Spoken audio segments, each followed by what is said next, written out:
মরুভূমির মধ্যে রওনা হয়েছিলাম, খানায় কাবা বাইতুল্লাহ জিয়ারত করব, আমি হজ করব। পথের মধ্যে কতগুলি যুবক ডাকাতের দল আমার কাছে কতগুলি দিরহাম ছিল, এই দিরহামগুলি নিয়ে নিল। আমাকে 4 হাত রশি দিয়া বেঁধে এই মরুভূমির মধ্যে প্রায় 1 সপ্তাহ যাবত আমি কোনো রিজিক খাই নাই, কোনো খাবার খাই নাই, আমি এভাবে পড়ে রয়েছি।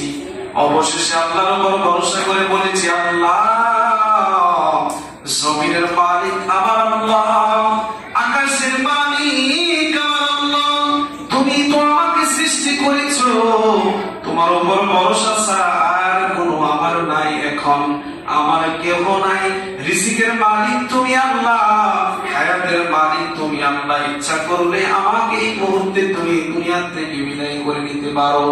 কিন্তু আল্লাহর কাছে আমি দোয়া করেছিলাম, আল্লাহ যেন আমাকে রিজিকের ব্যবস্থা করে দেয়। আমার আল্লাহ যতদিন পর্যন্ত এইভাবে আমি বাধা, ততদিন পর্যন্ত 1 সপ্তাহ পর ততদিন পর্যন্ত আল্লাহ তাআলা এই কার দুনিয়া প্রত্যেক দিন 3 বেলা রিজিকের ব্যবস্থা আমাকে করে দিচ্ছে। সুবহানাল্লাহ।